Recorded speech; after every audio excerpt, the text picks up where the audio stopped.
we talked about the muscles are connected?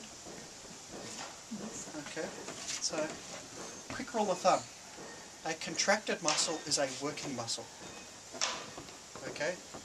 A straight muscle is a relaxed muscle. Does that make sense? Okay. So if something is contracted and something is working, it means it's expending energy. Okay. So that means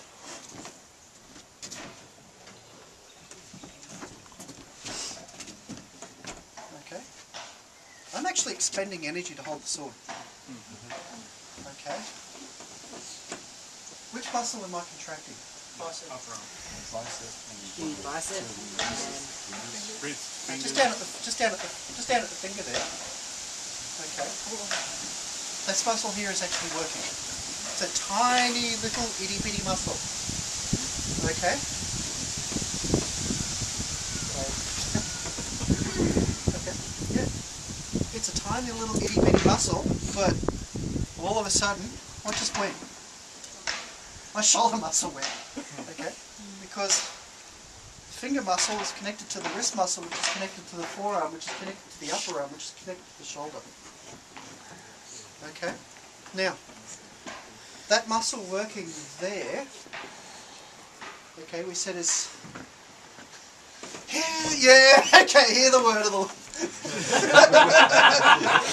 I was just thinking, damn bones, damn bones, damn bones! I was just thinking, isn't the toe muscle connected to the brain muscle? Oh, like them dogs and bad dogs and dogs. Okay. So,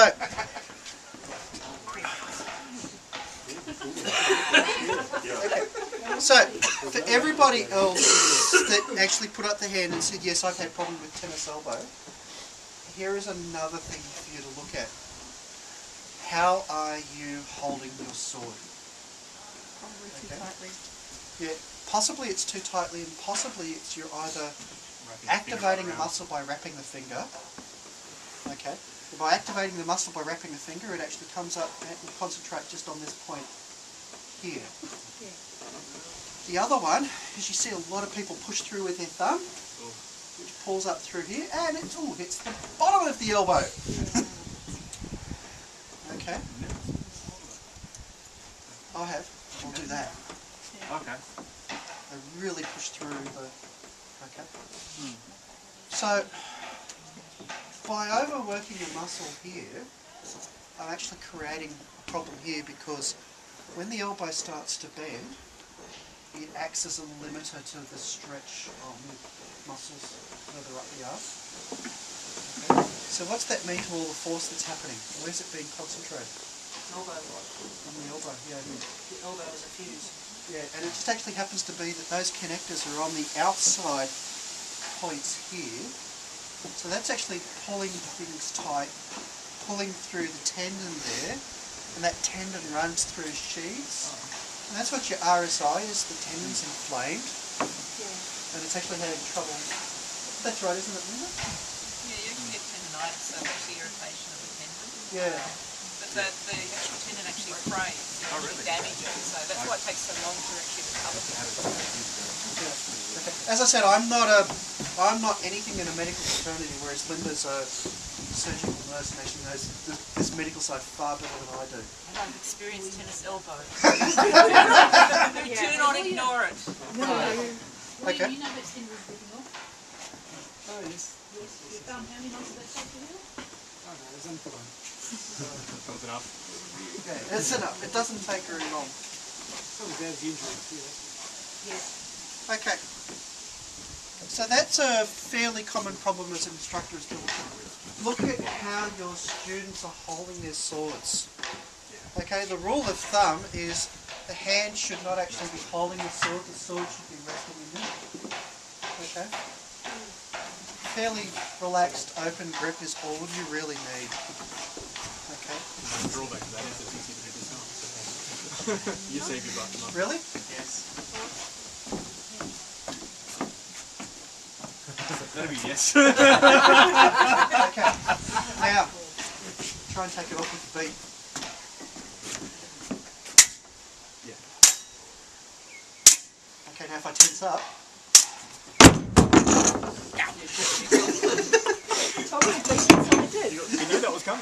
Basically shaking your grip. Basically what actually happens is, okay, in slow motion, let's actually come down. Because I'm tense, it's gone bang. This one's tensed even more. This one's spasmed and gone, ow! Which causes the fingers to relax, yeah. Which actually gives that involuntary opening up. I wasn't talking about from a beat being disarmed. I meant from the actual intentional disarm like you were showing with me. Yeah, but if they actually want to do that, that's fine by me. You can take the sword. Thank you. Well, that's a good point. Okay, because now I'm at the, but look what's where the hand is. Very good point. Okay, I did just so people can actually. Okay. Now, at this point too, he's actually in a I've actually pushed him into a constrained position. Okay, and he's actually pushing back against me. Okay, so I'm actually forcing his muscle to work by pushing on it. And he's going, I don't want to be here, and he starts pushing back, which means I'm now starting to control him. Yes, oh yes. Okay, and he actually is sort of pushing towards me, which gives me a nice little collapsible structure there. Not somewhere I want to be, thank you. Yeah, okay. So this is where some of the tricks of fencing systems come from, is they start to use the human body, like I just did, against the opponent. Okay, you push on someone, what's their natural reaction? Push back, yeah. Okay, so, last little bit, thank you. No worries. Okay. Issue number 2 of working muscles. Silfra knows the answer to this one. The most common thing that someone will do. Hunched in. Hunch up. Okay. We got the This is so common. newbie guy. Okay. It's a reaction to the sword weight. It's one of the reasons people do it. It's a reaction to the sword weight. It's contracting everything to hold that sword up. Same as the death grip is. Yeah. It's against the sword weight, and it's also people who naturally carry a lot of tension, which I do in my deltoids. It's really mine tend to live up there, but it makes it very difficult to move well with the sword hunched. And that's the bit that I was getting to. Okay. My shoulder is hunched, right? Okay. I can stretch right here. Yeah.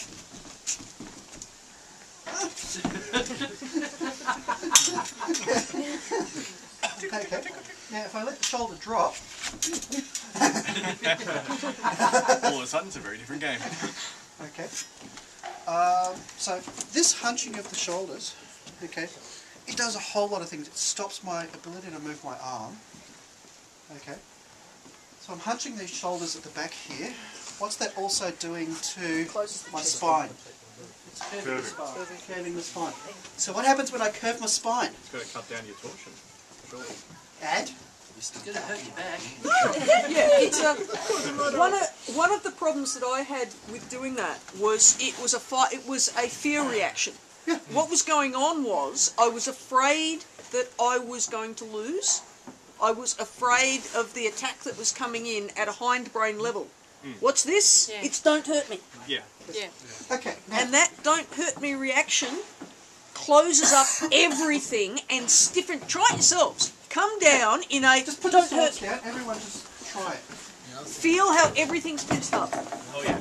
Now what you should be feeling your is back you should be muscles. feeling all your muscles in your back going, "Eh." Okay, can we all feel that? Yeah. Oh yeah. Okay. Now, here's a trick question. Which muscles do we breathe with? Diaphragm. Diaphragm. And? Chest muscles. The back end. Secondary. No. So how do you open your ribs up? Okay, turn around. Breathe. Do we see the expansion through here? Yeah. Oh, Okay, actually. so which hang way- on, it's which turned way- Back. Which way are his ribs moving? Outwards. And inwards. Okay? So the ribs are doing this. Okay? So you The have pivot point is here on the spine to give this action. Okay? We have the diaphragm below to expand that cavity at the same time.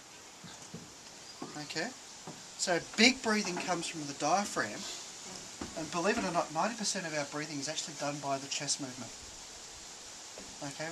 We generally only engage diaphragm when we need big amounts of air in a big way. The diaphragm will still move in a regular breath, but nowhere near as in a large proportion as what it is when we actually do our regular breathing. It's actually sort of making a feedback loop where you can't breathe easily and you get more panicked and you get more hunched. And Correct. Okay. Because this is we're hunching in. We've already engaged all those muscles. They can't actually move. Okay, they've all gone tight. We've got nothing here. We're also hunching in on the diaphragm. The diaphragm can't move. Okay. And I'm going to kick you. This parent is usually he's behind you with this one going tap tap tap tap. Nothing, nothing. And I put out, if you're wearing a fencing helmet with a fancy long brim at the front, you can't see a thing either. Fair point. So this is something to be aware of. Okay?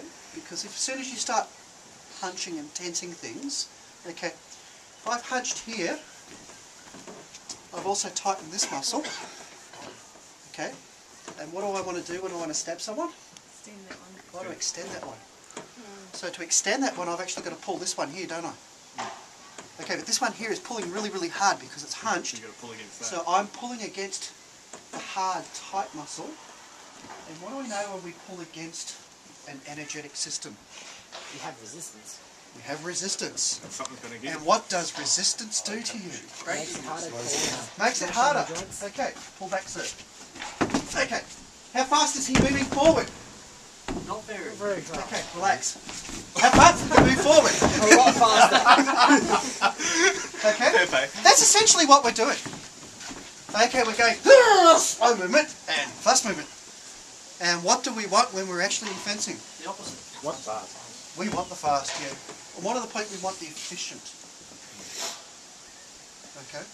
So that's what we're actually aiming to do, is we're aiming to improve our efficiency by relaxing the muscles that should stay relaxed. So punching the muscles is a big, big one for a problem. It also has another problem in that actually, mate, because you're actually slow to move, what do you think it's going to do for your parry? Not much. You're going to have Slow each right one of down. your muscles trained to stop each other muscle from actually doing anything. Okay, where's my elbow going? The ribs. So if I get thrust through the centre line,